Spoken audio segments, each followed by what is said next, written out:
එවන් සුබ දවසක්. සුබ දවසක් කියලා කිව්වට ඔබ දන්නවා අපි හැමෝම දන්නවා මේ ගෙවෙන කාලය ලංකාවට එච්චරම සුබ කාලයක් නෙමෙයි. විශේෂයෙන්ම ස්වභාවික ආපදා වලින් අපි රටක් විදිහට ඉතාම දැඩි විදිහට පීඩාවට ලක් වෙලා ඉන්න කාල සමයක තමයි අපි කතා කරමින් ඉන්නේ. විශේෂයෙන්ම මේ අධික වර්ෂාව තත්ත්වය ලංකාවේ පොළවට ඔරොත්තු දෙන්න දරාගන්න බැරි තරමේ අතිවිශාල වර්ෂා දික කාලගුණික තත්ත්වයන් ඒ නිසා ඇතිවෙච්ච පශ්චාත් ගැටලුත් එක්ක අපි මේ වන විට කාලය ගත කරමින් ඉන්නේ. පහුගිය දිත්වා සුලිකුණාටුවත් එක්ක ලංකාවේ ඇති වුණු දැවැන්ත අර්බුදය කළමනාකරණය කරන්නට උත්සාහ කරමින් ඉන්න කාල සමයක අපි කතා කරමින් ඉන්නේ. ලංකාවට නායෑම කියන්නේ එච්චරම අලුත් අත්දැකීමක් නොවුනත් නායෑමක තියෙන ආසන්න භාවය කියන්නේ නායෑමේ අත්දැකීමක තියෙන තීව්‍ර භාවය කියන කාරණේ ගත්තොත් එහෙම මෑත කාලීනව ඒක ඊටාම වැඩි වෙමින් තිබෙනවා. අපිට ළඟ නායෑම සම්බන්ධ තොරතුරු අහන්න සිද්ධ වෙනවා මෑත කාල වකවානුව තුල. විශේෂයෙන්ම ගෙවුණු වසර කිහිපයක කාල සමය තුල ඊටාම ෂණිකව නොඋනත් ක්‍රමිකව නායෑම් වල තීව්‍ර භාවය වැඩි වෙමින් තිබෙනවා. ඒන් සිද්ධ වෙන හානි වැඩි වෙමින් තිබෙනවා. එක්තරා විදිහක අර ක්ලයිමැක්ස් එකට මේ ස්වභාවික ආපදාවත් එක්ක අපි ආවා වගේ එකක් තමයි අපිට හිතන්න තියෙන්නේ.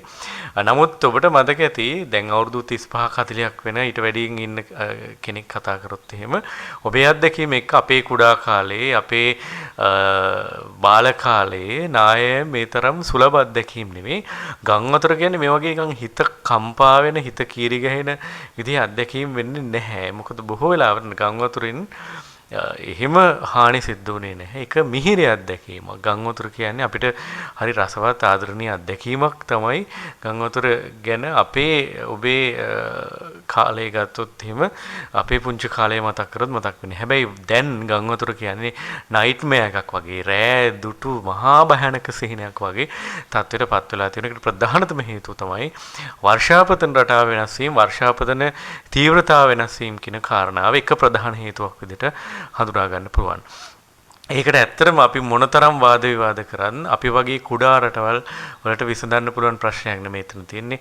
ගෝලීය උෂ්ණත්වය ඉහළ යාම කියන කාරණාව මේකේ ප්‍රධාන සාධකයක් විදිහට හඳුනා ගන්න පුළුවන්. ඔබ දන්නවා carbon dioxide, methane, nitrous oxide මේ වගේ හරිතාගාර වායුන් තියෙනවා. ප්‍රධාන වශයෙන්ම කාබන් ඩයොක්සයිඩ් තමයි හරිතාගාර වායුව බවට පත් වෙන්නේ. හරිතාගාර වායු සාන්ද්‍රණය ඉහළ යනකොට ඒ හරිතාගාර වායු විසින් පොළොවට වැටෙන සූර්ය විකිරණයේ කොටසක් ඇත්තටම අවශෝෂණය කරගන්නවා, රඳවා තබා ගන්නවා. එතකොට ඒක ස්වභාවික ක්‍රියාවලියක්. කාබන් ඩයොක්සයිඩ් යම් ප්‍රමාණයක් පරිසරයේ තියෙන නිසා තමයි අපිට ඉරේලිය නැති වෙලාවට පවා යම් අපිට ජීවත් වෙන්න පුළුවන් විදිහ උෂ්ණත්වයක් තියෙන්නේ. හැබැයි ත්වරණය කළ හරිතාගාර ආචරණය විදිහට අපි කතා කරන මේ හරිතාගාර වායු ප්‍රමාණය මිනිසාගේ මැදිහත් වීම නිසා ඉහළ යාම කියන කාරණාව නිසා ගෝලීය උෂ්ණත්වය ඉහළ යාමත් මේ නායෑම් වලට හේතු වන අධික තීව්‍රතාවකින් යුක්ත වැඩි වැස්සක් අර අපි මාධ්‍යවල වාර්තා කරා වගේ මිලිමීටර් 500 400 වගේ වැඩි වැස්සක් ඇතිවීමට හේතු වන මේ වගේ සුලිකුණාට හේතු වෙන්න හේතුබූත වෙන්න පුළුවන් කියන කාරණේ සඳහන් වෙනවා. මංගව තියෙනවා මොනරා පත්තරේ මේ ඇත්තටම පහුගිය සතියේ ඉරිදා මොනරා පුවත්පත අපි කල්පනා කරා මේ සමාජ මාධ්‍යයේ පුවත්පත් කියවන අය ගොඩක් අඩු නිසා වර්තමානයේ වෙනකොට සහ පුවත්පත් වල තියෙන මේ වගේ දේවල් පත්තර ටීවී වල කියවන අයියලා මල්ලා කියන්නේ නැති නිසා මේ කාරණාව ඔබට කියන්න මේ ඇත්තටම ශිරානි ගල්ලල මහත්මිය මොනරා පුවත්පතට ලියපු ලිපියක්. මේදී විශේෂයෙන්ම මේ නායම් පර්යේෂණ සහ අවදානම් කළමනාකරණ ආයතනයේ ජ්‍යෙෂ්ඨ භූ විද්‍යාඥ ලක්සිරි ඉන්දුතිලක මහත්මයා එතුමන්ගෙන් අවසර ගන්න අපිට පුළුවන්කමක් ලැබුණේ අවසරය ලබා දෙන්න කියලා අපි එතුමාට ඉල්ලුවා. මොකද මේ ජාතික පුවත්පතක සඳහන් වෙච්ච තොරතුරක් නිසා. නායම් පිළිබඳව අවදානම් කලාප ලෙසට අපේ රටේ බොහෝ පළාත් දිස්ත්‍රික්ක වශයෙන් හඳුනාගෙන තිබෙනවා. එහෙම හඳුනාගන්නේ කොහොමද කියලා පත්තරෙන් අහනවා. ඒ කියන්නේ ඔබ දන්නවා අපිට ප්‍රධාන වශයෙන්ම නායම් ගැන කිව්ව ගමන් අපි දන්නවා රත්නපුර, කෑගල්ල, මහනුවර, ගාල්ල ඔය පැතිවලට කළුතර මේ ප්‍රදේශවලට නායම් අවදානම් සම්බන්ධ රතු නිවේදන නිකුත් වෙනවා. වාසනාවකට හෝ අවාසනාවකට දැන් මෙවර ඔය කියන වැස්ස වැඩිපුර ලැබුණේ බදුල්ල සහ නුවර දිස්ත්‍රික්කවලට වෙනදා රත්නපුර කෑගල්ල කළුතර වගේ පැති වලින් අහන්න ලැබෙන වැස්ස. ඒ නිසා හැබැයි ඒ ප්‍රදේශයේ තියෙන බදුල්ල නුවර වගේ පැතිවල තියෙන ඒ දේශගුණික තත්ත්වයේ වෙනස් වීම මේ වගේ මොවුන්ගේ තියෙන කඳුකර භූමි මේ වගේ සාධකත් එක්ක ඇත්තටම නායම් තාම බිහිසුණු භීම භීෂණයක් නිර්මාණය කරනවා රේදුට මහා භයානක සීනයක් වගේ තත්ත්වයක් ඇති කරනවා. එතුමා කියනවා මෙහෙම සාමාන්‍යයෙන් නායම් සිදුවන්නේ මධ්‍යම කඳුකරයේ ප්‍රදේශවල. ඒවා මුලින්ම හඳුනා ගන්න ඊට තුඩු දෙන සාධක අනුව සිතියම්ගත කිරීමේ ක්‍රමවේදවලට බලපාන ලක්ෂණ අනුව මේ වන විට නායම් සිතියම්ගත කිරීමේ ක්‍රමවේදවලට අනුව අපේ රටේ දිස්ත්‍රික්ක 14ක් හඳුනාගෙන තිබෙනවා. ප්‍රධාන වශයෙන්ම නායම් සම්බන්ධ අනතුරු ඇඟවීම නිකුත් කරන්න නායම් සම්බන්ධව කතා කරන්න මේ වෙනකොට අපේ රටේ ප්‍රධාන දිස්ත්‍රික්ක 14ක් තියෙනවා 24න්. ඒ තමයි බදුල්ල නුවරඑළිය මහනුවර මාතලේ කෑගල්ල රත්නපුර ගාල්ල මාතර කළුතර හම්බන්තොට කුරුණෑගල මොනරාගල ගම්පහ සහ කොළඹ පවා තිබෙනවා. ඒක අමතක කරන්න එපා මේ දිස්ත්‍රික්ක 14 ඇතුලේ. මේ නායම් අවදානමට ලක්විය හැකි කලාප මේ දිස්ත්‍රික්කවල නායම් සම්භාවිතාව වැඩි. අපි ඒකෙන් අමුතුවෙන් කියන්න දෙයක් නෑ. ඔබ දන්නවා රත්නපුර කෑගල්ල ගාල්ල රත්නපුර කෑගල්ල නුවරඑළිය මහනුවර සහ මේ බදුල්ල වගේ ප්‍රදේශ හැමදාම නායම් අනතුරකින් නිකුත් කරන ප්‍රදේශ. ප්‍රධාන වශයෙන් මේකට හේතු වෙන සාධක විදිහට මම කියන්නේ පොළව පිපිරීම, ගෙවල් පිපිරීම, ඒ වගේම ගොඩනැගිලි වල බිත්ති පිපිරීම, මාර්ගවල පිපිරීම, ඒවා ඔස්සේ ගිලා බැසීම්, බෑවුම් ආශ්‍රිත ජල මූලාශ්‍ර, ඒ වගේම ලිං, ඇලදොල වැනි දෑ, බෑවුම් වල මධ්‍ය කොටසේ තිබෙන ගොඩනැගිලි, ලයිට් කණු වැනි දෑ ඇලවීම, ගස් කොළන් ඇලවීම, අක්‍රමවත් පිපිරීම මේවා තමයි නායම් වල අපිට මේ පූර්ව ලක්ෂණ විදිහට හඳුනා ගන්න පුළුවන් වෙන්නේ. නායම් පූර්ව ලක්ෂණ විදිහට මෙන්න මේ දේවල්. ඒ කියන්නේ නායමට කලින් මෙන්න මේ දේවල් නිරීක්ෂණය වෙනවා නම් මේක නායමට හේතුවක් වෙන්න පුළුවන් කියලා තමයි එතුමා කියන්නේ. බලන්න පොළොව පිපිරීමක් සිද්ධ වෙලා තියෙනවද? තාමත් ඔබ ඉන්නවා නම් මේ ඔබ ඉන්න බහුතරයක් මේ ප්‍රදේශවල නැවත වැසි ලැබෙයිද කියලා අපි දන්නේ නැහැ.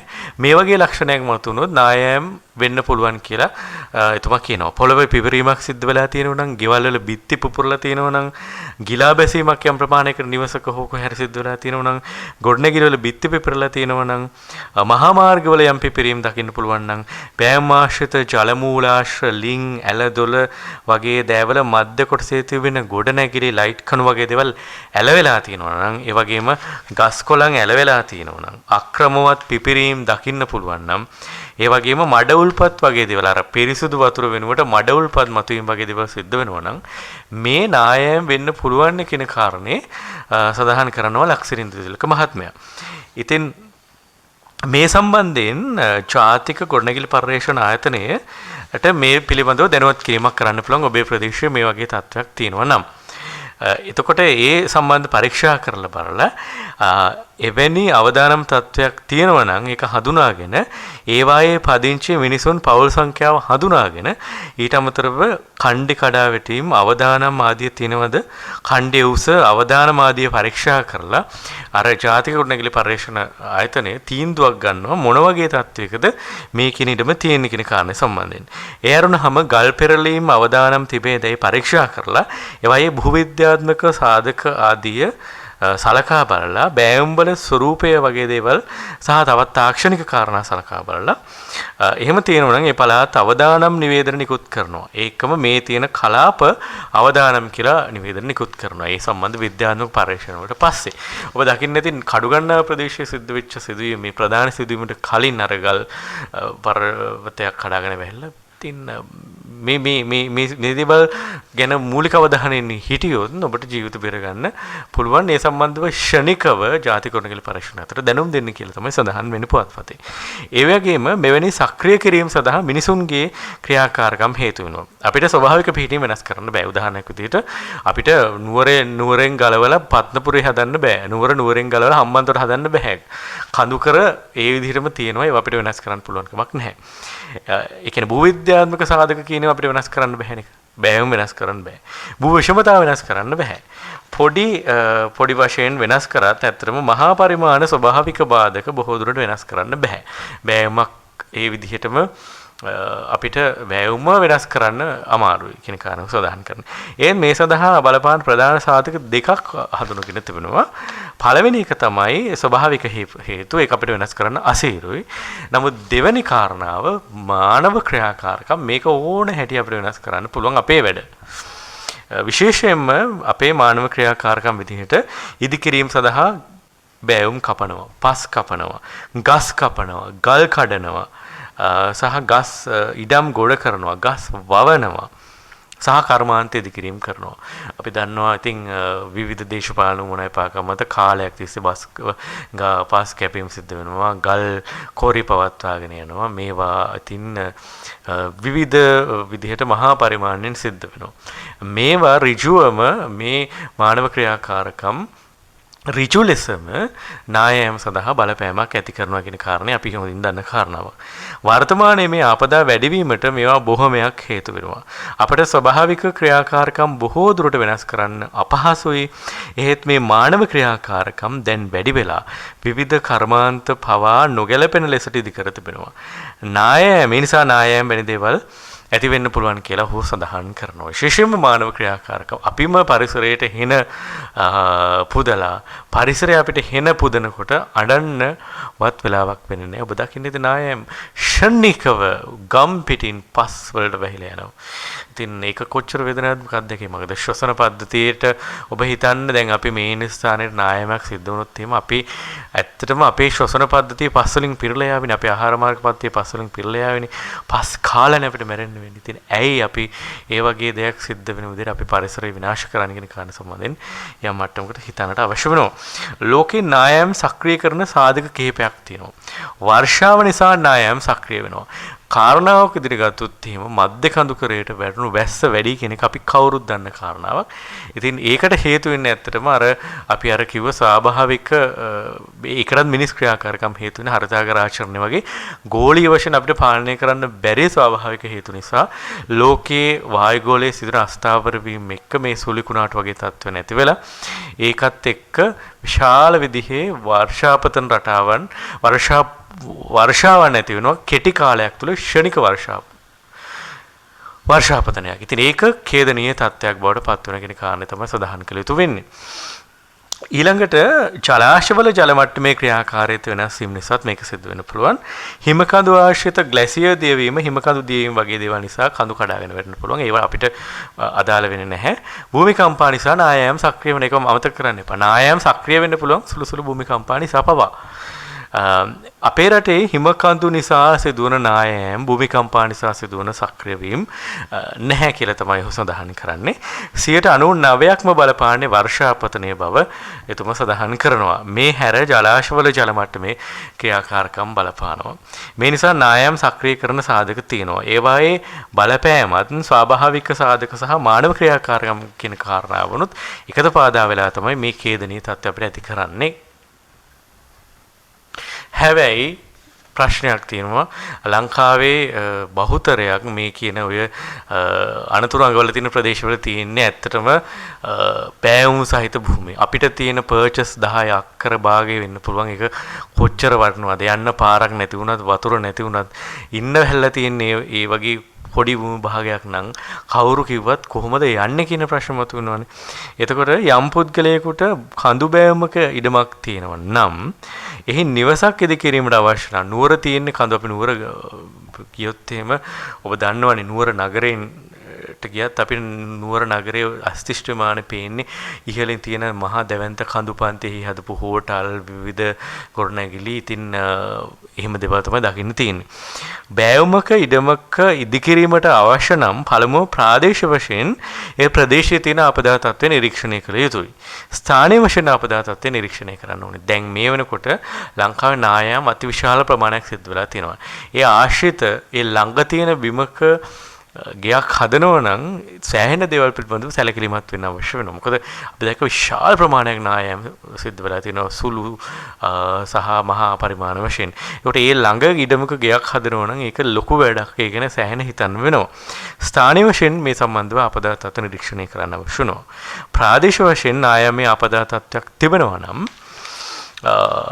ස්ථානීය වශයෙන් කුමන තත්ත්වයක ඉදිකිරීමකටවත් ඉදිකර ලැබෙන්නේ නැහැ. ඒ කියන්නේ දැන් අපි හිතමු මෙහෙම අපි ඉන්න මේ ස්ථානයේ නායමක් ළඟ සිද්ධ වෙලා තියෙනවා. මම ඉන්නේ කන්දක නෙවෙයි බෑ පල්ලම උනන් කන්ද නාය ගිහිල්ලා මගේ ගේ එකකින් පස් වලින් යට වෙන්න පුළුවන්. ඒ නිසා කන්දේ පහළ ඉන්න තැනක උනත් කෙනෙක්ට අවසර දෙනවද කියන කාරණේ සම්බන්ධව දෙපාරක් හිතනවා.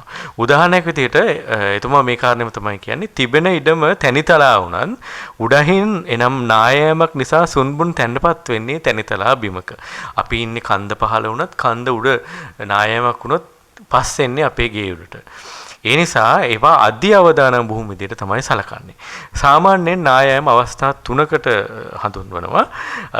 ඒ කියන්නේ නායම් සිද්ධ වෙන ස්ථානයේ නායම් සිද්ධ වෙන්නේ කන්ද උඩක ඒක ගමන් කරන ස්ථානයක් තියෙනවා. ගමන් කරද්දී කන්ද මැද තැම්පත් වෙන්න පුළුවන්. එහෙම නැත්නම් සම්පූර්ණයෙන්ම කන්ද පහළට ගිහිල්ලා තැම්පත් වෙන්න පුළුවන්. අපි මේ පාර දැක්කේවා සම්පූර්ණයෙන්ම කන්ද හොදගෙනම ගිහිල්ලා ඔබ දකින්නේ නැති ඇලියක් ආකාරයට හැදිලා කන්ද පහළ තැම්පත් වෙලා තිබුණා. ඉතින් මේ ස්ථාන තුනටම අයත් වන ඉඩම්වල පුද්ගලයන්ට පදිංචි වෙන්න අවසර ලැබෙන්නේ නැහැ. ඒවා අධි අවදානම් කලාප විදිහට තමයි සලකන්නේ.